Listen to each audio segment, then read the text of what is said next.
Bienvenidos sean todos a este nuevo episodio de este canal de podcast dedicado a temas de derecho laboral, de seguridad social y de derecho constitucional.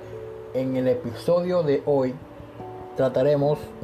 una reciente sentencia de la Corte Constitucional, que es la SU 461 del año 2020, donde se debatía el tema de la pensión de sobrevivientes, pero de conformidad con el artículo 47 de la Ley 100 en su versión original, es decir, antes de la modificación que se le introdujo conformidad con el artículo 12 de la Ley 797 del año 2003. Pues bien, el tema en cuestión era que el pensionado fallecido murió en el año de 1994 y hubieron dos mujeres que pidieron la pensión de sobrevivientes, y en las instancias, en los juzgados de instancia, y no solamente los juzgados de instancia, sino también la Corte Suprema de Justicia determinó que quien tenía derecho a la pensión de sobrevivientes había sido la compañera permanente, por cuanto ella es la que había demostrado haber convivido un tiempo mínimo de 2 años antes del fallecimiento del causante. Ahora los pongo en contexto. Cuando se pidió la ley 100 en su versión original, el artículo 47 señalaba que el tiempo mínimo de convivencia era de 2 años. Con la modificación que se introdujo de conformidad con el artículo 13, aumentó ese periodo de tiempo a 5 años. Por eso, como el fallecido murió entre 1994 y el 2003, la norma vigente o aplicable era el artículo 46 y 47 de la Ley 100 en su versión original, es decir, antes de la modificación. Y en esa norma se señalaba un periodo de 2 años como requisito de mínimo de convivencia. Pues bien, la cónyuge no estuvo contenta, no estuvo acorde con lo que se decidió tanto en el juzgado de instancia como por la Corte Suprema de Justicia, e interpuso una acción de tutela manifestando dos cosas: que se presentaron dos defectos, o más bien 3 defectos que hacían procedente la tutela contra providencias judiciales. Uno es el defecto fáctico, otro es el defecto sustantivo y el otro es el desconocimiento del precedente. Ahora, en este punto hay que decirle a todos los que vayan a escuchar este episodio y a todos aquellos que nos compartan que una cosa son los requisitos de procedencia de tutela contra particulares o por cualquier vulneración de un derecho fundamental, y otra muy diferente es la tutela contra providencias judiciales. Ahí es más complicado el tema, por cuanto hay que acreditar de antemano que se cumplen con todos los requisitos generales de procedencia de la tutela, y después que se cumplan los 10 requisitos de la tutela, acreditar que se vulnera al menos uno de los requisitos especiales para que la tutela resulte procedente, y el juez constitucional que la resuelva de fondo. Pues bien, así que para no alargarme, en el caso de la tutela que estamos comentando, la señora alegó el defecto sustantivo, el defecto fáctico, primero, que consiste simple y llanamente en una valoración errónea o que dejó de valorar alguna prueba. El defecto sustantivo es cuando, en palabras más, palabras menos, es cuando el juez ordinario resuelve el asunto con una norma que está declarada inasequible o ya ha sido derogada o que no resuelve el asunto como tal. Y el desconocimiento del precedente, como su nombre lo indica, es cuando se ignora lo que ya han dicho las altas cortes en reiteradas sentencias. Ojo, en este punto también hay que aclarar que una cosa es el precedente constitucional, una cosa es el precedente judicial y otra cosa es el antecedente. Antecedente puede ser una o dos sentencias que traten acerca del tema, pero precedente constitucional o precedente jurisprudencial es cuando hay más de 3 sentencias acerca de un mismo punto de derecho resuelto por las altas cortes o por el Tribunal Superior en caso de que no exista un recurso de casación ante la Corte Suprema. Entonces, cuando hay más de 3 sentencias, 4 sentencias acerca de un mismo punto de derecho, ya eso constituye precedente. Pero si nada más es una sola, no estamos hablando de precedente jurisprudencial, sino de antecedente. Para eso también hay que dejarlo claro también para evitar cualquier tipo de confusión acerca de qué es un antecedente o un precedente jurisprudencial. Pues bien, esos fueron los 3 defectos que alegó la señora, la cónyuge supérstite, para que la Corte o el juez constitucional dejara sin efecto la sentencia proferida por la Corte Suprema de Justicia. Declaró que ella no tenía derecho a la pensión de sobreviviente, o más bien a la sustitución pensional, habida cuenta de que no acreditó los 2 años de convivencia con el fallecido. Y otra aclaración más: una cosa es la sustitución pensional y la otra es la pensión de sobrevivientes. Es la misma cuestión, o sea, en el sentido de que se intenta proteger a la familia del fallecido, pero la pensión de sobrevivientes es cuando quien fallece es una persona que está afiliada al sistema, es decir, que aún está activo laboralmente. Y la sustitución pensional es cuando se va a reconocer la pensión a uno de los beneficiarios cuando la persona ya está pensionada. Así que en este caso ya el fallecido ya estaba pensionado por el Seguro Social, por lo que se trata de una sustitución pensional. Bueno, seguimos. La señora alegó esos 3 defectos y cuando llegó a los jueces de instancia le negaron la pensión. Dijeron que la jurisdicción ordinaria en su momento había resuelto el caso como era debido y que no había lugar a dejarla sin efecto. Obviamente, cuando resolvieron las instancias, tanto la Sala Penal de la Corte Suprema como de la Sala Civil, llegó a la Corte Suprema para su eventual revisión, tal como lo establece el decreto 2591 de 1991, y la escogió para revisión, habida cuenta que se trataba de un derecho de seguridad social y estaba la controversia acerca de 2 mujeres de convivencia simultánea de conformidad con la ley 100 en su versión original. En esa época no existía la convivencia simultánea en una ley, solamente se vino a dar cuando se estableció la ley 797 del año 2003. Así que la Corte la escogió por ser un hecho bastante novedoso y para ver si se protegía un derecho fundamental. Pues bien, cuando la Corte resolvió el asunto, señaló que no había lugar a declarar, o más bien a dejar sin efecto, la sentencia, habida cuenta de que se había resuelto de conformidad con las consideraciones que tanto la Corte Suprema, la Sala Permanente, ha expuesto acerca del tema. Y más que todo cuando uno lee la sentencia de CU 461, uno entiende que más que todo le está dando un regaño tanto a la parte demandante como al abogado que presentó la tutela, habida cuenta de que le está diciendo que no se encontró ninguna clase de defecto, ni el sustantivo, ni el fáctico, ni el desconocimiento del precedente, habida cuenta de que la señora no acreditó los dos años de convivencia antes del fallecimiento. no lo acreditó por ningún lado, a pesar de que en ese momento, o más bien en las leyes de esa época, le daban una preferencia a la cónyuge por encima de la compañera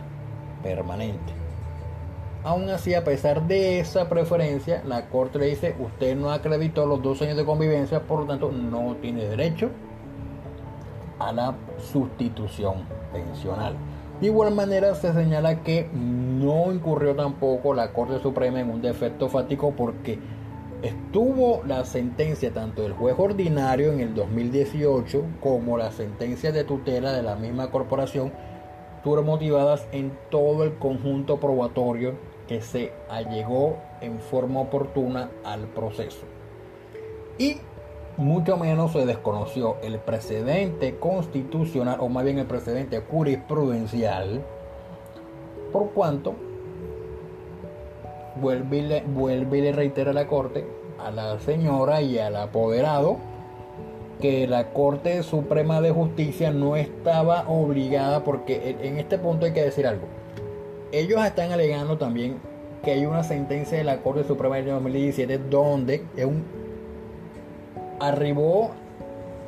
a otorgar la pensión de sobrevivientes a la demandante y esperaban que se le aplicara el mismo precedente, pero la Corte está diciendo no se le puede aplicar el antecedente del 2017, por cuanto en ese caso sí la señora acreditó los 2 años de convivencia, pero en este caso usted no los acreditó, por lo tanto no existe ningún desconocimiento por parte de la Corte Suprema de Justicia. Ahora, en este punto, y para finalizar esto, hay que decir que la decisión estuvo bastante dividida. Hubo 5-4. 4 magistrados salvaron el voto. 4 magistrados salvaron el voto, manifestando que la Corte Constitucional debió de dejar sin efecto la sentencia de la Corte Suprema de la Sala de Congestión, habida cuenta de que no le era exigible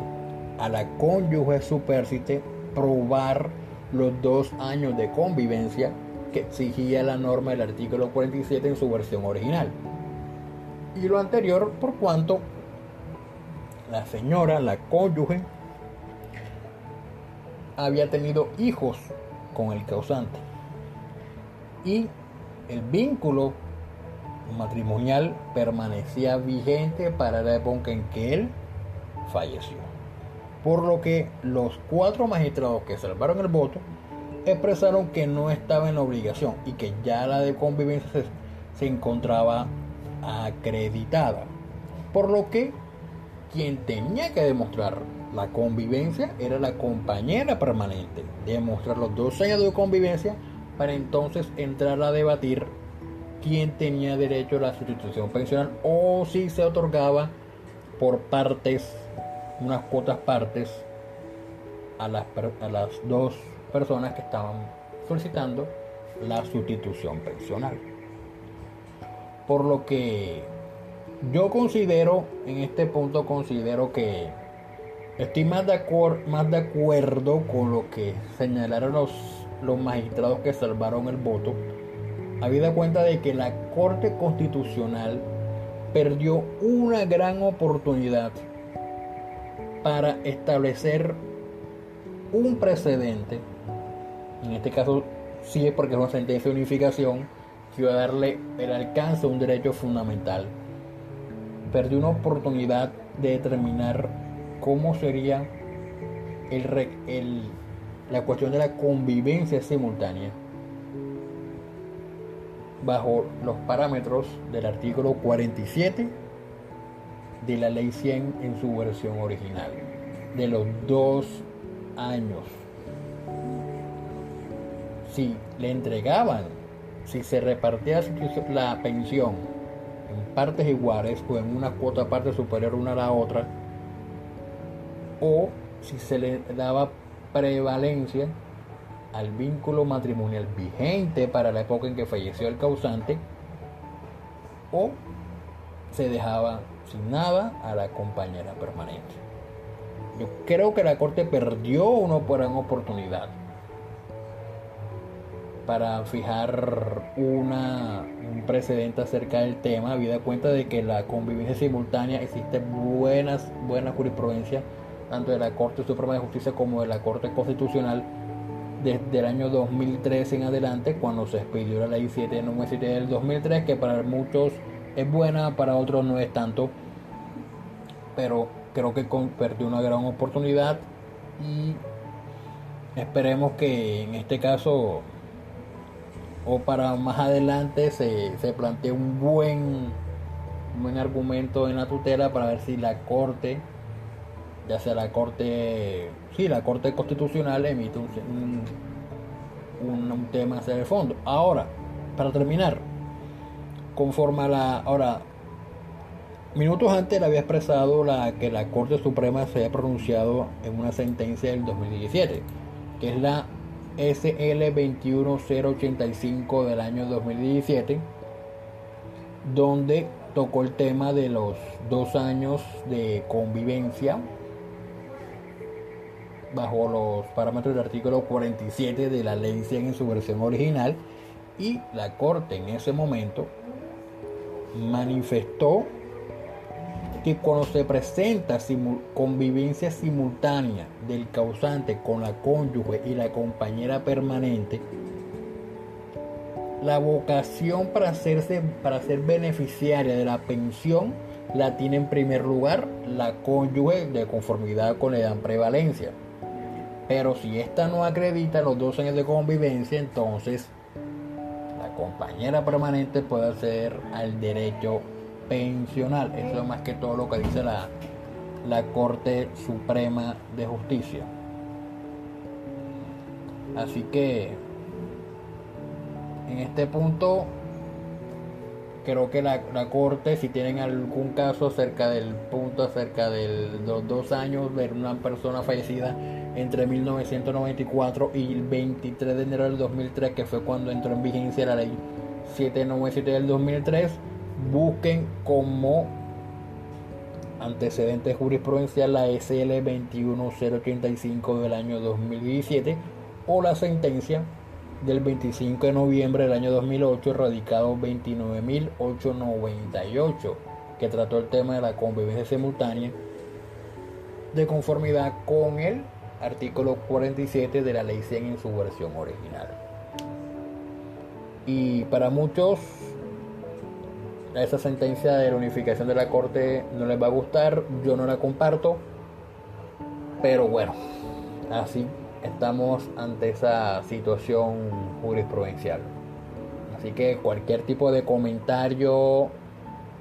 bueno o malo, crítica, sugerencia, pregunta, consulta que quiera hacer, hágala en la caja de comentarios donde se va a publicar este podcast para que ustedes participen también. Así que hasta la próxima.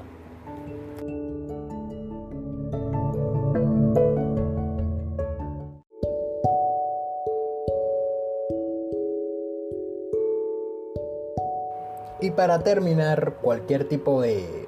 inquietud, consulta o consejo de carácter jurídico en materia laboral, seguridad social o de acciones constitucionales, pueden realizarlas a través de las plataformas digitales en las cuales tengo participación, llámese Facebook, Twitter e Instagram. Y también los invito a que se suscriban a este podcast, se suscriban al canal de YouTube llamado Academia Laboral, y ahí también pueden plantear en la caja de comentarios cualquier tipo de controversia o tema de la cual quieren que les hable en su debido momento. Así que hasta la próxima para un nuevo capítulo de este podcast dedicado a temas de derecho laboral, seguridad social y de derecho constitucional. Ahora sí, hasta la próxima.